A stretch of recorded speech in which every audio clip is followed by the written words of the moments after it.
စိတ်ရင်းရေးစင်းကိုင်ဘာသာရပ်ကိုစိတ်ဝင်စားတဲ့ကျောင်းသားကျောင်းသူများအတွက်အခြေခံပညာစနစ်သစ် Grade 9အောင်မြင်ထားတဲ့ကျောင်းသားကျောင်းသူများတစ်ယောက်ကပညာသင်ကြားနိုင်စေရန်အတွက်သမဝေမာနှင့်ကျေးလက်ဖွံ့ဖြိုးရေးဝန်ကြီးဌာနသမဝေမာဦးစီးဌာနနှင့်မန္တလေးတိုင်းဒေသကြီးအစိုးရဖွဲ့တို့ကြီးမှုကျင်းပကသမဝေမာစိတ်ရင်းရေးစင်းကိုင်တက်မွေးပညာသင်တန်းကျောင်းမှာတော့2026-2029ပညာသင်နှစ်ရဲ့သင်တန်းဖွင့်ပွဲကိုကျင်းပပြုလုပ်ခဲ့ကြောင်းသိရပါတယ်။သတင်းပြေဆုံးကိုဆက်လက်တင်ပြပေးမှာဖြစ်ပါတယ်ရှင်။စည်ရင်းကင်ပညာတက်ကျွမ်းတဲ့လူစွာရင်းမြစ်များစွာကိုမွေးထုတ်ပေးလျက်ရှိတဲ့တမဝါယာမ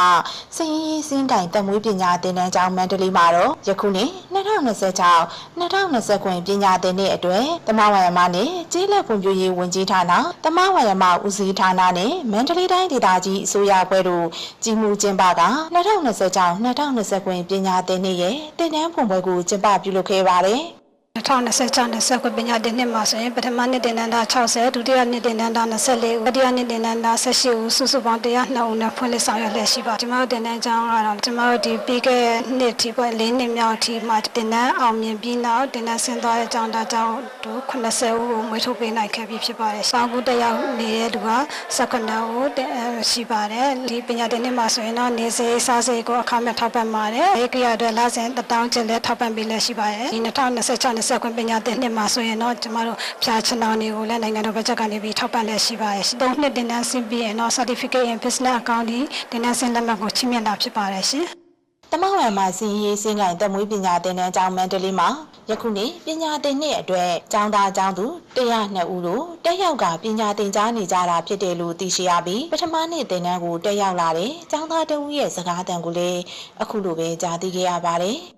မန္တလေးဒေသကြီးတရားမျိုးနဲ့ပေါ်နေချားနေလာကြပထမနှစ်မှာတက်မှာဗျ။နောက်ရည်ကြကတော့ဒီပေါင်းကူတွေစူးစမ်းဖို့ရည်ချက်တွေရှိပါရဲ့ဗျ။ပထမနှစ်မှာဆိုရင်နေသေးစားသေးအခါမဲ့ထောက်ပံ့တယ်။လစဉ်ငွေ1000လဲထောက်ပံ့တယ်။အပြစာရေးကိရိယာတွေလည်းထောက်ပံ့ထားပါရဲ့။အပြစောင့်ချနာထောက်ပံ့ထားပါရဲ့ဗျ။တမဝါမှာစည်ရေးစရင်ကတက်မွေးပညာသင်တန်းကျောင်းကိုတော့3နှစ်တည်းရောက်ရမှာဖြစ်ပြီးပညာသင်နှစ်ကာလအဖြစ်ဇွန်လ16ရက်နေ့မှာဖေဖော်ဝါရီလအထိတက်ရောက်ရမှာဖြစ်တယ်လို့သိရှိရကသင်တန်းကာလအတွင်းမှာလည်းနိုင်ငံတော်မှာပြည်စရေးစားစရိတ်တွေကိုလည်းအခမဲ့ထောက်ပံ့တာဖြစ်ပြီးပညာထူးချွန်မှာက